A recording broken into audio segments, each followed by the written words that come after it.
Bonjour à tous, un petit récapitulatif sur l'éthique et la déontologie dans le champ du social et du médico-social avant d'appréhender la vie affective et sexuelle des personnes accompagnées. Alors quoi vous dire, hein, les définitions sont particulièrement difficiles à appréhender pour les professionnels du secteur. L'éthique se rapporte plutôt aux valeurs du social et du médico-social et fait appel, dans ces cas-là, aux droits des usagers, c'est-à-dire des libertés, de la sécurité des personnes, des informations qui vont être transmises à la personne concernée, à la famille, entre collègues, à la bientraitance ou à la prévention de la maltraitance, à la démarche qualité ou à l'évaluation des actions entreprises. En d'autres termes, on va parler de respect de la personne, de son histoire, on va prendre en compte la dignité, la singularité, l'autonomie des individus et évidemment comment est-ce qu'on va devoir communiquer toutes ces informations. La déontologie permet de travailler dans les champs d'application au quotidien de ces valeurs. L'éthique, elle, ne donne pas de réponse universelle aux problématiques qui sont posées dans les institutions, mais elle va plutôt permettre de s'interroger sur le sens des missions du professionnel et de l'établissement. Ça prend en compte évidemment la singularité des situations et des individus. Ce que ça veut dire, c'est entre guillemets une réflexion sur le rapport à l'autre, être toujours dans l'innovation. Ça, c'est vraiment quelque chose qui est très important pour les professionnels lorsqu'ils s'interrogent sur l'éthique. Alors, quand on parle de singularité, évidemment, on prend en compte la vulnérabilité des personnes concernées et la complexité des situations, ce qui rend encore plus difficile toutes ces questions d'éthique dans les institutions. La déontologie, elle, c'est plutôt à partir des principes qui ont été posés par l'éthique, qui sont définis par les établissements, c'est plutôt les savoirs professionnels qui pourront être proposés.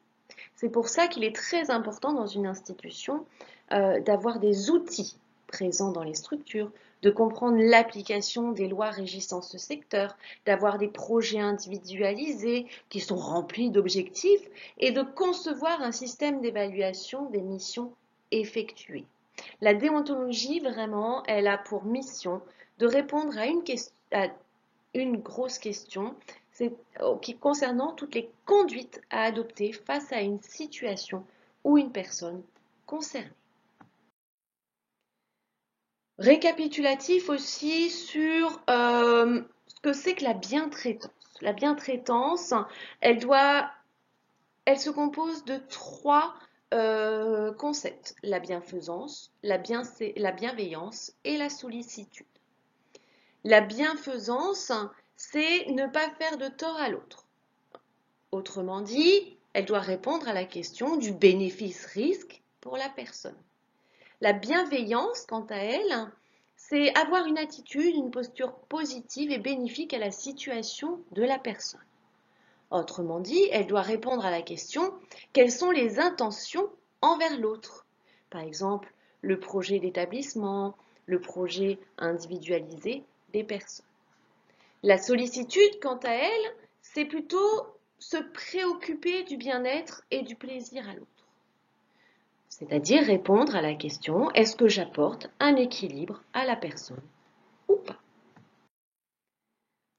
Autre grosse partie dans tout le volet éthique et déontologie, c'est tout ce qu'on appelle secret professionnel, secret partagé, discrétion professionnelle. Alors, les professionnels du social et du médico-social sont soumis à certaines restrictions de parole afin de les protéger les usagers, mais de protéger les professionnels et également les institutions. Il y a surtout trois composantes qui permettent cette protection de tous les acteurs. Évidemment, vous avez le secret professionnel, donc qui concerne les données relatives à la santé, au comportement et à la situation familiale d'une personne. Il permet de protéger les intérêts matériels et moraux des usagers. Le secret partagé permet aux professionnels d'échanger des informations. Alors, des informations concernant les usagers, si ces informations sont utiles à la continuité des soins et que les professionnels sont impliqués dans l'accompagnement de ces personnes. La discrétion professionnelle, c'est un devoir de réserve sur les informations et les faits que le professionnel vit dans son quotidien, y compris dans son institution. Plus précisément, ces informations concernent l'activité, les missions et le fonctionnement de l'institution. La discrétion professionnelle permet d'éviter surtout les prises de position du professionnel accompagné. Vous avez pu voir, récapitulatif extrêmement bref sur l'éthique et la déontologie. Maintenant, on va pouvoir aller s'intéresser à la vie affective et sexuelle des personnes accompagnées. À tout de suite.